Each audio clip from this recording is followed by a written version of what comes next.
Hey guys, welcome to this week's podcast episode. I've got a fantastic guest for you today, Meir Ezra, and he's a spiritual entrepreneur. So he combines business with spirituality, which is something really fascinating. I don't hear much about that. And today we're going to talk around certain themes. We're going to talk about balancing spirituality, wealth, what is money, resilience, entrepreneur, philanthropy, making impact in the community, and it's going to be a fantastic discussion. So Mir, welcome. Hi, nice to see you, and hi everyone that's listening. Yeah, kind of talk about your background and set the stage for this wonderful discussion we're about to have. Okay, so I'm an Israeli. I've been doing business probably since I finished the army, more or less. I was a diver in the Israeli army. I was there for 6 years. Went to the Far East, climbed the Himalaya, done all kind of crazy things. Started business, and by the age of 32, I've done the first $100 million. And since then, I expanded mainly in the area of I started with software, hardware, and later on, we diversed into real estate, banking, all kind of things. Like we really do lots of things.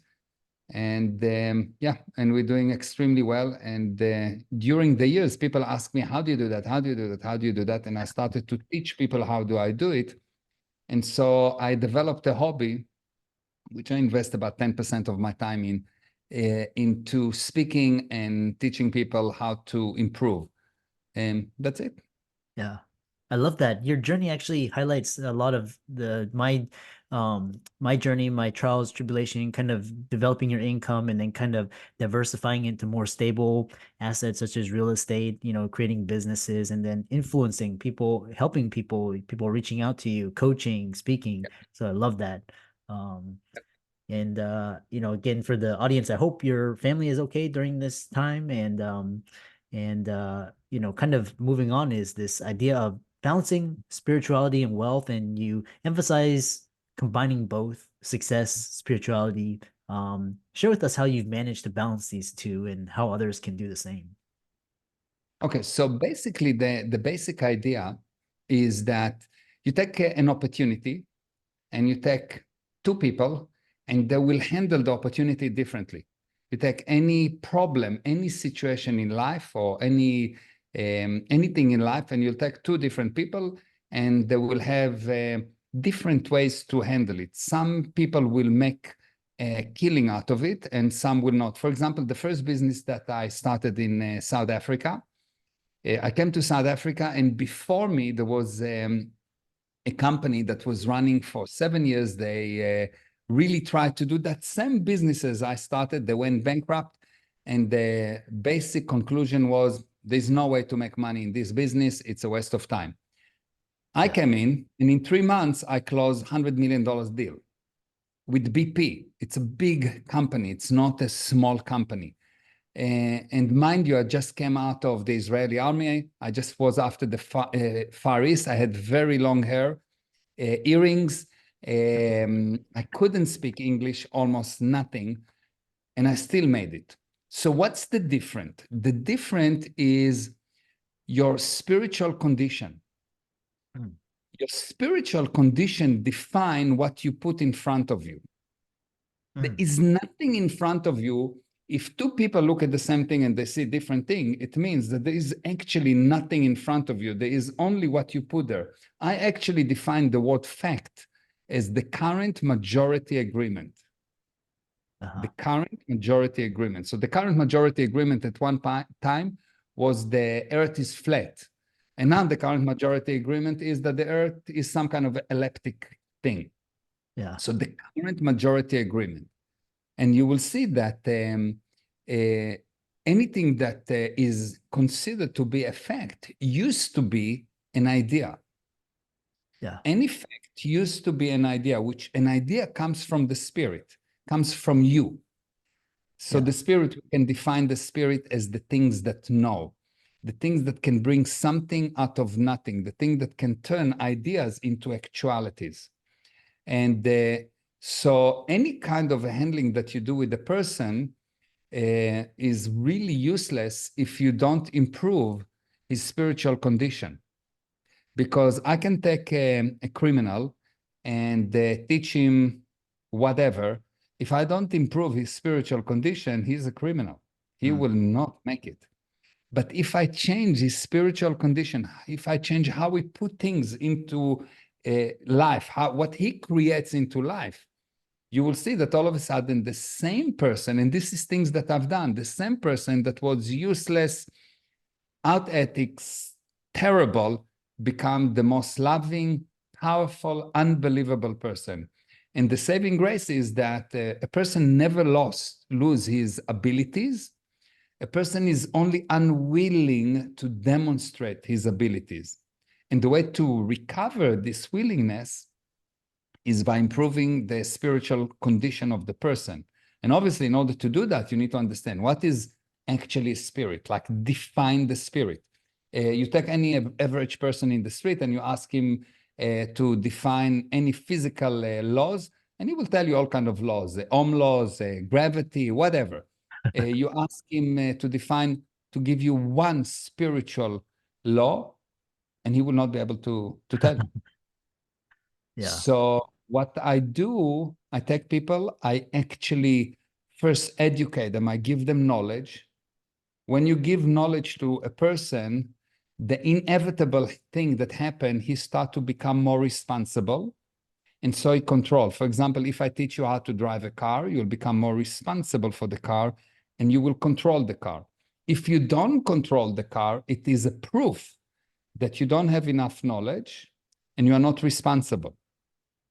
And control equals income. So if I raise your control in any area, you will have more income in that area.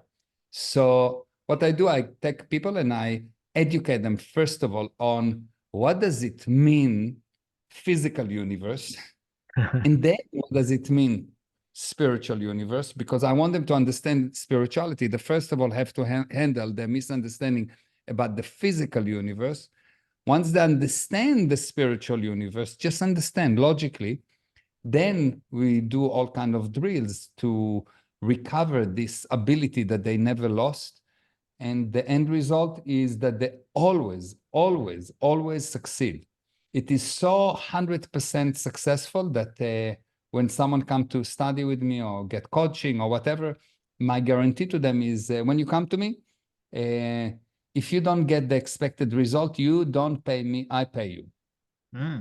Wow. So if you got from me coaching, let's say my coaching day costs $40,000, you come, you do coaching with me, and we're defining a result at the beginning. If you didn't get the end result as we agree, it's not only that you don't pay me, I will pay you damages.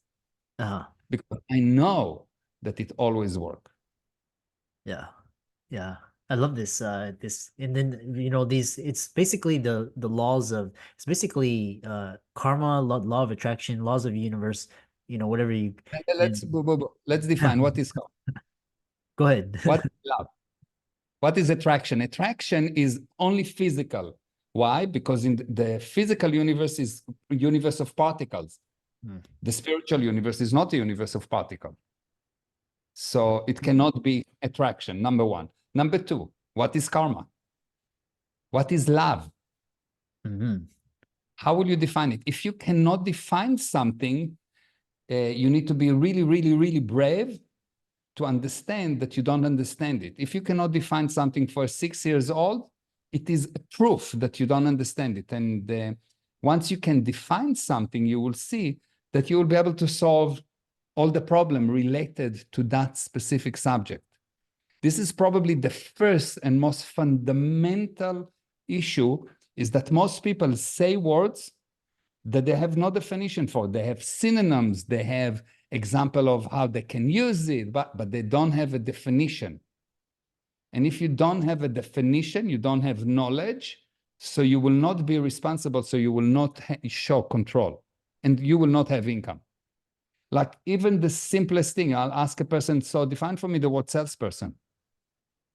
Who they will say, well, it's a person that sell. No, that's, I don't know what sell. If they don't know to define that a salesperson is a person that help the prospect to help himself with with my product or services, they think that they need to sell more. No, salesperson don't sell. Salesperson help. So I never ask my staff to sell more. I ask them to help more. You get paid for helping. You're not getting paid for cheating someone to buy something that he doesn't need. That's called stealing. That's something else. So the laws of the spiritual universe, I've probably taught maybe 100,000 people already, maybe more. No one can define almost nothing of what they say, and I'm not exaggerating. Yeah. Yeah. Really fascinating. Kind of moving on is you talk about this this entrepreneurial journey and you achieved remarkable success at the age of 32. What are key strategies, mindsets, and what lessons can you give to the audience? So the first thing, probably the most important thing, insist to define every word and symbol. It sounds so simple, but the difference between a successful person and unsuccessful person, a successful person understands everything, and so he can explain it to anyone. Because as an entrepreneur, you have a team or you have clients and you have suppliers and you have very limited resources. So you really need to understand, you really need to take responsibility, you really need to take control, but only if you understand, you'll be able to explain to other people so they will jump on the bandwagon and they will actually help you. They will assist you to push the company in the right direction. Otherwise, the more people you get, the more confusion you get. And I've seen many companies that fail because I can say that the insanity of a group is happening when the groups start to attack internally each other instead of attacking the problem that are external. And they start to attack internally each other because they don't understand each other. It's really amazing. They say the same words, but they don't really understand what they say. And probably the most important thing is defining the words. Uh-huh. Yeah, I The love second this. thing, Go ahead. it's probably the most powerful thing in the universe, because if you understand the words, you'll see that knowledge, I define knowledge as the sum of all the words and symbols that you have the correct definition for. That's knowledge. If you have the correct definition of the word frequency, you will know that frequency is number of peaks per second. It's measured in hertz. Hertz is time per second. If you don't understand these words, people will say, oh, it's just a frequency. Ask them what is frequency. They don't know. Oh, it's a wavelength. Tell me what's the definition of the word wavelength. They don't know. They say, well, you know, it's money. Please define for me the word money. It is every second, like, oh, we need a strategy. Good, define the word strategy. What's the difference between strategy, tactical, operational orders? What's the difference? Oh, well, we need a goal. Okay, what's the difference between a goal, purpose, aim? And you will see that if you cannot define the exact differences, if you cannot define it clearly, you actually don't know. Because there's not two words that has the same definition in any dictionary. Yeah. Yeah. So the most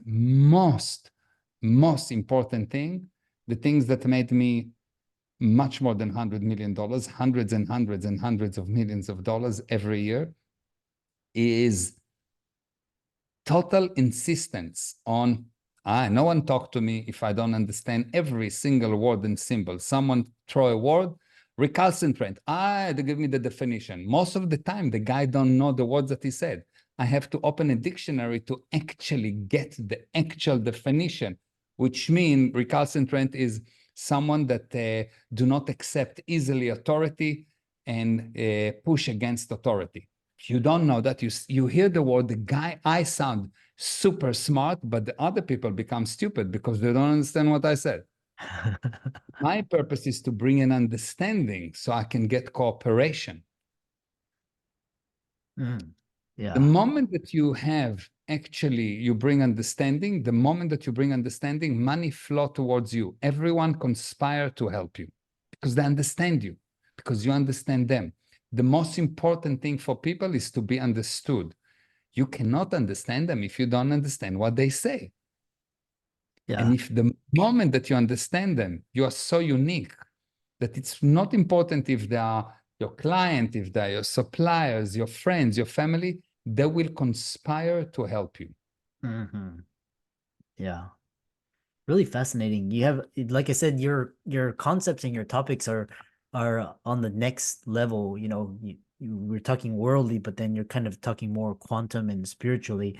And you have this very interesting idea, which I really want to get your take on because you're thinking at such a higher vibration. Is how do you handle a narcissist? Because I mean, there's so many like there's so many like dysfunctional personalities today, and my thing is just avoid them. But if you have to interact with them, how do you handle a narcissist or just someone just so you know And what does it mean? What does it mean, a narcissist? What does it mean other than an excuse that every person that doesn't come nicely to you, oh, he's a narcissist. He's a narcissist. Everyone is a narcissist. Every time I hear an argument, the reason is a narcissist. It's an excuse. It's useless because if you cannot define what's a narcissist, then what is it? Yeah. Well, it's a person that do that, but there is also 50,000 other people that do that. Also, people that tired, children that tired also shout. Okay, so, well, but what is it? Define it. It's Yeah. just a word everyone don't understand, but like parrots learn how to say it.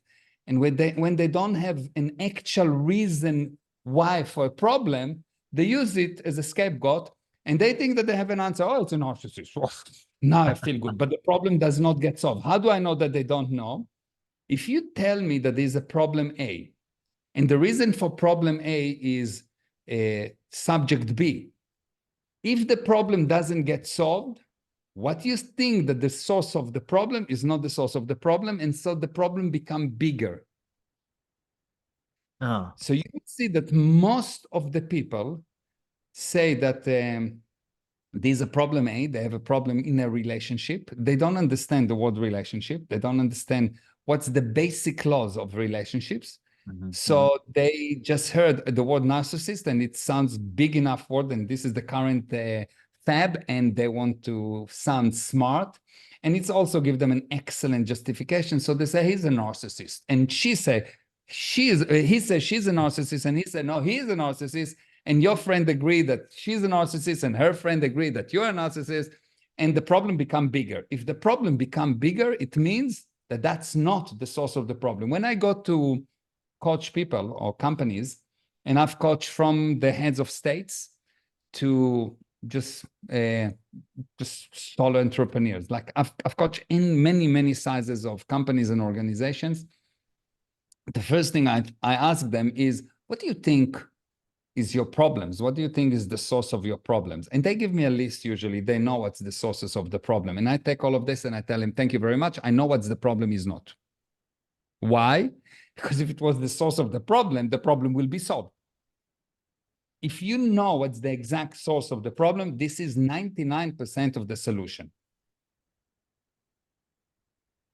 So if someone tell you the problem is narcissist, I tell him, thank you very much. I call it excuse sclerosis. Maybe as narcissists, you seek with excuse sclerosis. You're using excuses instead of finding the actual source of the problem. So every time a person tries to solve a problem and the problem doesn't get solved, he's trying to solve the wrong problem. Yeah. Yeah. And if you will observe, you'll see that the problem actually become bigger. Uh-huh. Interesting. So Yeah. before someone can define it, it is like I said, how will you handle people that have chakachuka? Help me. How do you handle a person that have chakachuka? You cannot define chakachuka, so you cannot tell me. Anything that you'll say will be nonsense because you don't know what I say. If we don't have the word narcissist, what does it actually mean? What's the exact definition? How do I measure it? How do I know? Which blood test do I do to find if it's a narcissist or not? If I don't have that, then it's just parroting. Yeah. Interesting. Problem with narcissists is the person that think that the other person is a narcissist actually do not observe, doesn't know what he's talking about. He actually never sat down and defined what is the actual problem. And the problem, unfortunately, is never with the other side. When someone point a finger at you, he says, God will help me to explain how you are to blame on how stupid I am. 3 fingers towards me. God will help me to explain how you are to blame at how stupid I am.